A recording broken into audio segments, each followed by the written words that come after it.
I put my dad in the street against a heavyweight. I've gone back to the dad. I've punched him a few more times. 5 blokes outside my front door. Can you come and help One me? hell of a fucking story, so stay tuned.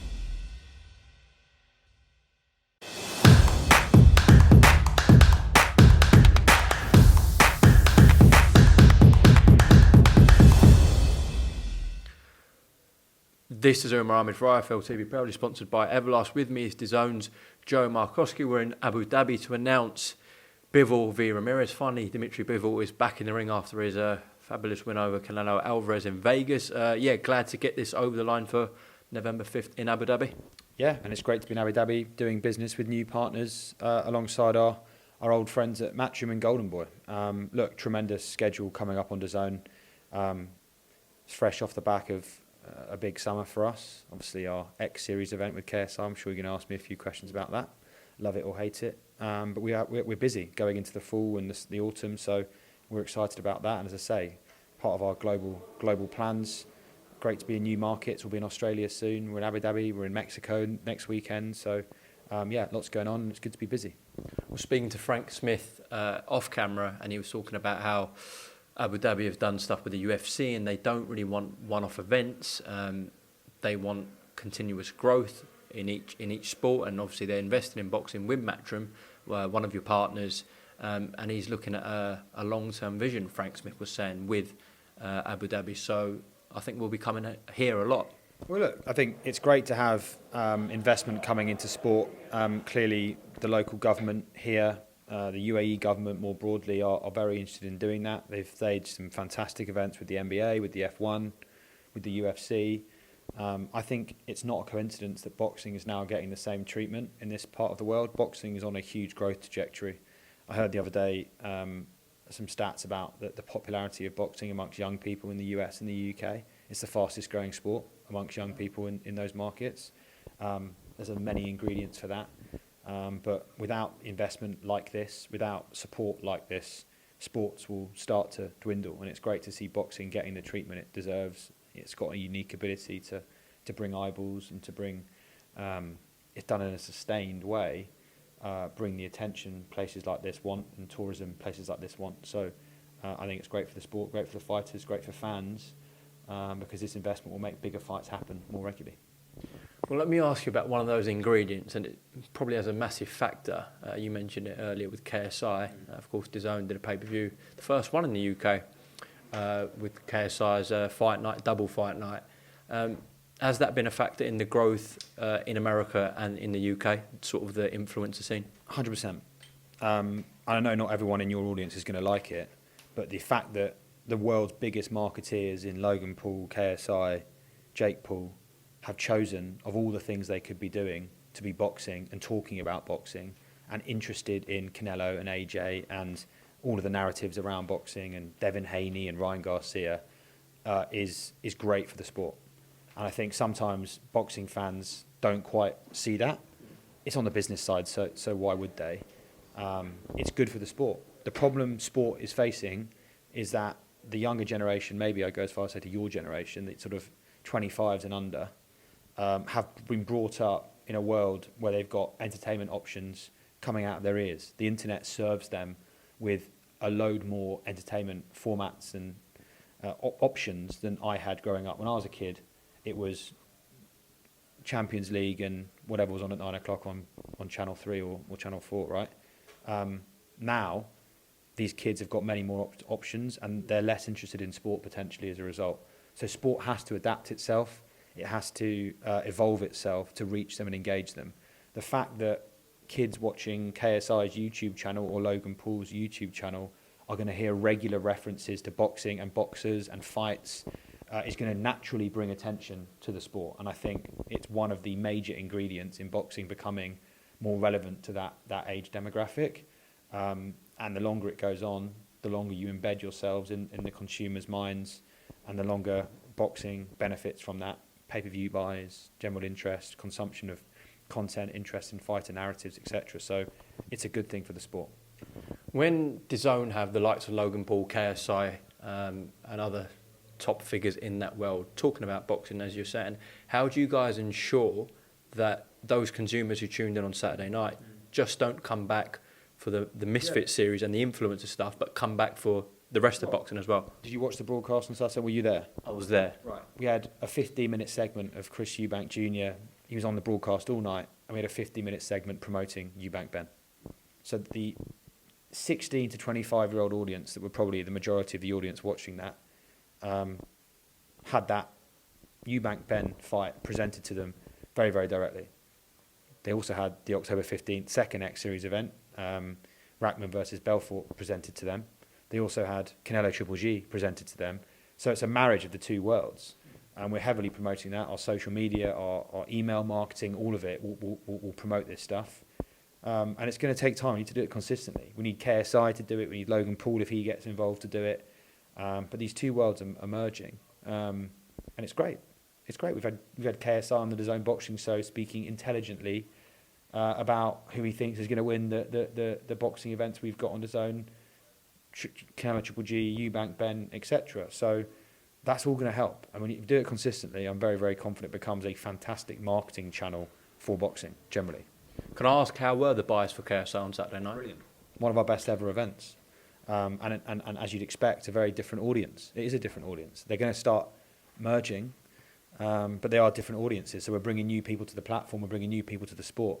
And one of our best ever events, without question, by every metric. Okay. Now, Joe, I appreciate you've probably had this question many times. I'm coming on to Canelo-Golovkin 3, which takes place September 17th. In the UK, it is pay-per-view like it is in America. I think we expect it to be in America.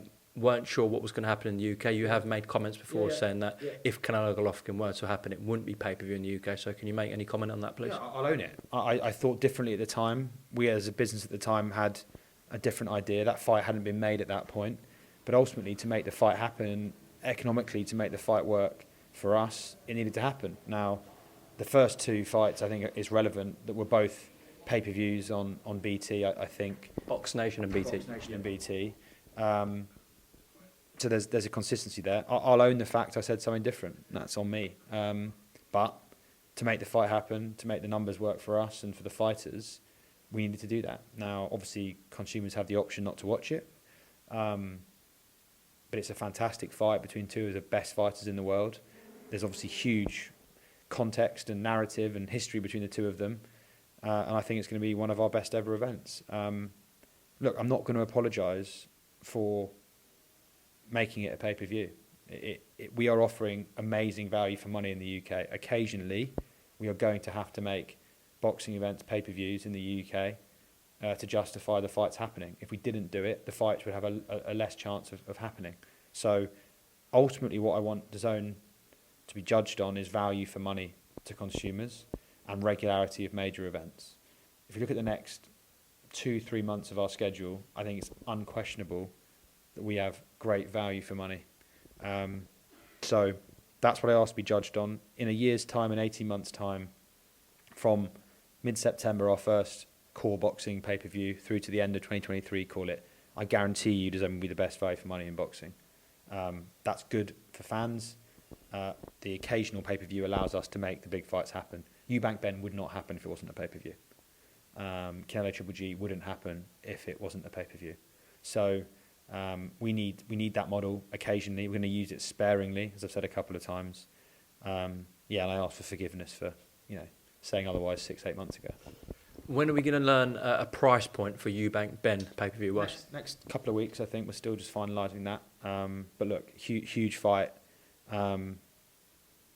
between, the ingredients in that.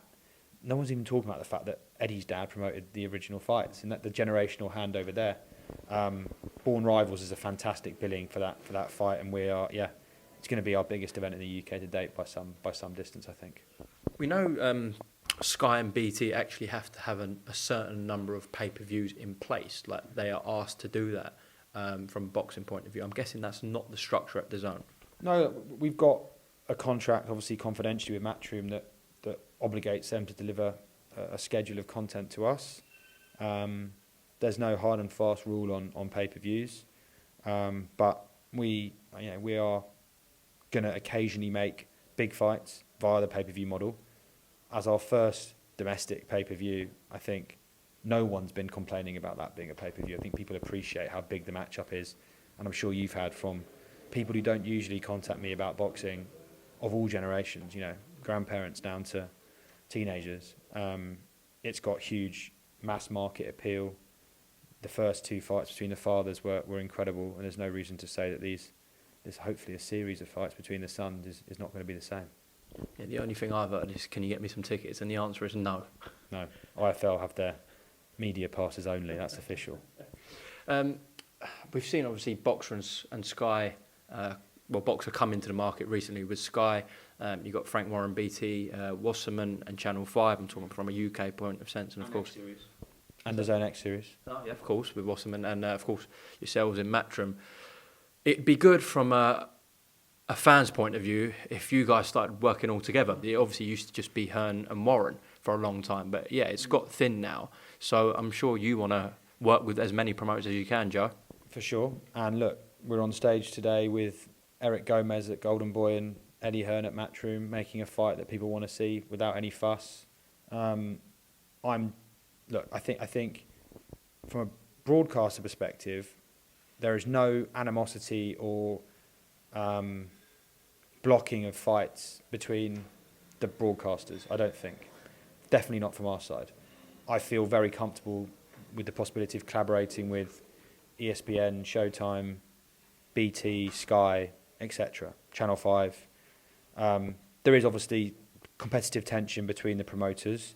That's caused some fights not to happen. All I can do is manage what DAZN do in the business we run and influence what our promoters do, our promotional partners. I'm going out of my way to say DAZN will be flexible, DAZN will be fluid in allowing fighters to go off platform, in return, obviously, with fair exchanges, going out on loan, if that's the right phrase, to use a football phrase. We're very open to all of that. We've never not been. I think maybe we need to be more proactive in letting the market know that. To the earlier point about younger consumers, I don't think younger consumers are going to tolerate fights not happening when they're supposed to happen, and therefore we need to be proactive in going to work with other broadcasters, other promoters, to make those fights happen at the right time. So that's the brief we've given our promotional partners. That's the brief we're working to internally, and I hope that we'll start seeing more like across the street fights, if that's the right phrase. And I hope we can continue to have those conversations with the likes of Queensbury, the likes of Wasserman, the likes of BT and Sky. We want to work together. Well, you're right. It's not the broadcasters, it's the promoters, and the man who just walked in the room, your partner, of course, Eddie Hearn. I think you did make some comments a while back about him not getting involved in the back and forth between promoters. What was said from yourself to Eddie? Play nice. Look, I think Eddie would probably accuse me of being naive and thinking it's, easier said than done. And he's probably right, but I'd rather be naive than not collaborative and not trying to make this stuff happen. So, look, we'll keep pushing from our side. That's all I can do. Keep pushing. Offer our fighters, Matchroom's stable of fighters, to the market where it makes sense. Be proactive in trying to make fights when they should happen with other promoters and other broadcasters.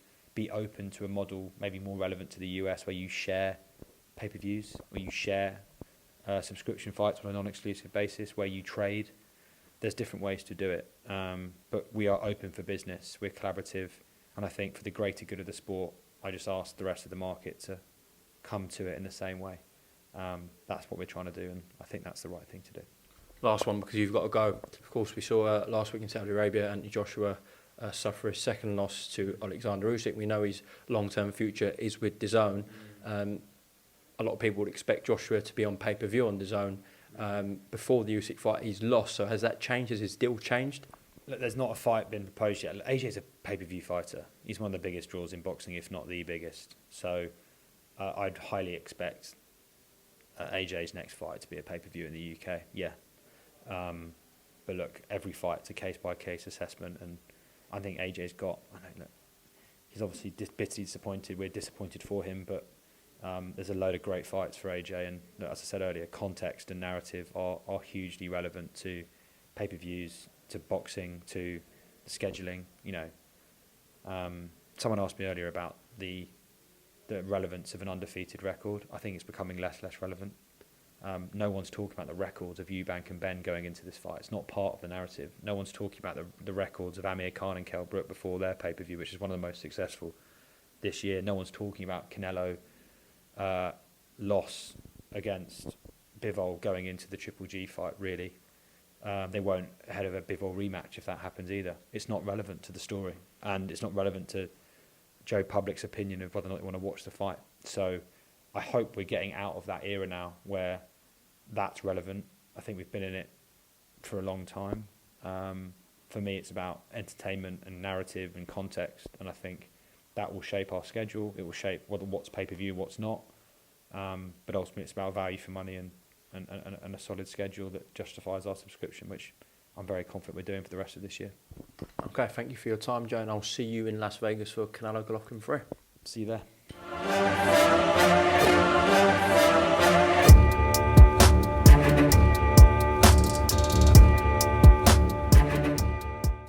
Yeah, I put my dad in the street against a heavyweight.